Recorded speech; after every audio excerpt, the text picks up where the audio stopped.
So you watched my video on the top 10 tips for street performing and you went out there and you killed it. You made money, you met some awesome people, and now they want to book you for your services. Congratulations. If you haven't watched that video yet, I strongly suggest you go back now, watch that video first, and do everything in that video first. If you are a musician at any level, you need to watch this entire video because I'm about to give you the sauce on how to maximize your chances at being successful with your event bookings. I've been a musician full-time for 4 straight years, and I've grown revenue every year, even through the current state of the world, so I think I know what I'm talking about. Okay, first order of business, we ain't gonna waste no time. Agreements. Agreements are critical. You need to think of every damn possible situation that could possibly arise and have a policy and procedure in place that y'all will carry out when that situation arises. Listen, an agreement needs to be signed and a deposit or in full payment needs to happen before anything on your schedule is official. Don't ever do any gigs without anything written and at least a security deposit in place. Especially in today's climate, in the state of the world, rescheduling, cancellations, relocations is all pretty much super possible and expected at this point.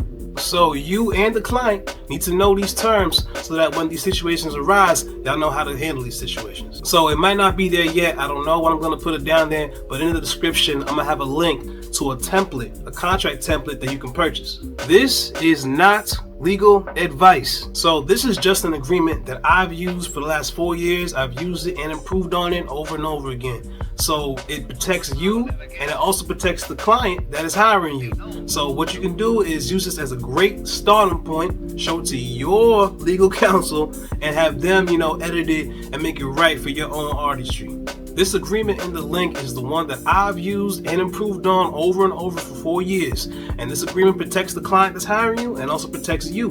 But what you need to do is use this as a starting place. Show this to your legal counsel first and have them change up the terms, get that right and tight to match your specific artistry. All right? Okay, so the next order of business is your song list, okay?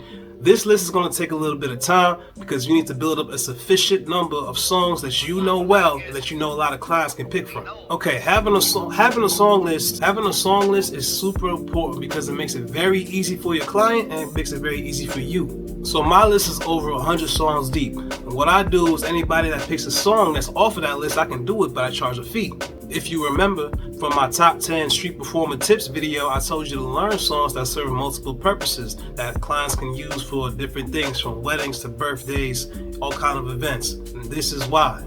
This is why that step is so important, because these songs are going to set the foundation of your catalog. You also need to work at trying your best to add to this list. So when new pop hits come out, you need to add that to your list, especially if they become staples in the culture. Be reasonable. If it's a super popular song that you kind of know, you know what I'm saying, go sharpen that joint up and just do it for them, you know what I'm saying? But if it's some like super obscure, back catalog, middle of the album cut that nobody really knows, then you need to charge because you're going to have to learn that song, find an instrumental if that's what you do, and have that prepared for the client.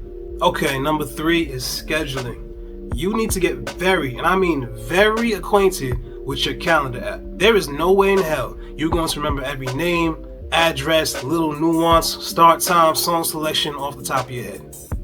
If you don't show up, that's a 100% refund you giving back to the client. Here's some advice for scheduling. And I do this practice all the time. Always schedule your events with a 15-minute cushion before and after the event. If it's an hour drive, make it 30 minutes. Okay, number 4 is negotiation. You gotta know your price and set your price, but you gotta also know when it's right for you to work with a client who might not be able to afford your current rate. Maybe it's a crowd that you need to play in front of and you could benefit from playing in front of those people, that type of crowd. Or maybe it's a notable event that you can add to your resume and then now you can charge more going forward. When I started on the street, just getting gigs from people in passing, I was trashing myself, only charging like $50 an hour, man. But once I got that Wale gig, I raised it. Then I got on Fox 5 DC twice, I raised it again. Then I got on NPR Tiny Desk, I raised it. And then I got on a BET movie, I raised it again. To be completely honest, a lot of those opportunities didn't pay a whole bunch of money, but the resume boost was undeniable. I'm glad I made those business decisions. Okay, number 5 is reviews. You need to have a place where you can show off public referrals and happy reviews from people who have hired you in the past. You need clout. You need word of mouth.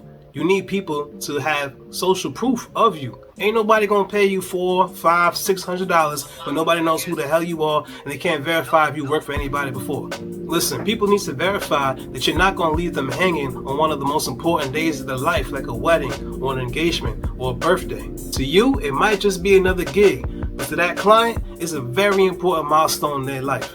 Another thing about word of mouth and reviews is you need to develop a really good relationship with talent agencies, event planners, and booking agencies. They will be your lifeline to bigger and better gigs and continued business. They will vouch for you, and if you do great work, they will consistently offer you to their clients. I don't care what kind of musician you are, what kind of artist you have. It is very possible to make a lot of money in this business, but you got to be deserving of it. And you're deserving of it by doing good business and having amazing social proof.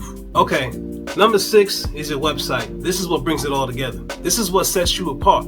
This is how you look like the rate that you want to charge. This is how you galvanize your fan base, and this is how you streamline every gig inquiry that comes your way. This is your home. You need to have a website, period. Your website needs to have a booking form, links to reviews, links to your bio, your social media. It also needs to have a link for people to sign up for your email list. Your specific website is the main supplement to all your other profiles on social media and talent search websites. Go watch my video on the top 10 websites that help musicians make money. You need to join all of them, especially Gig Salad and The Bash.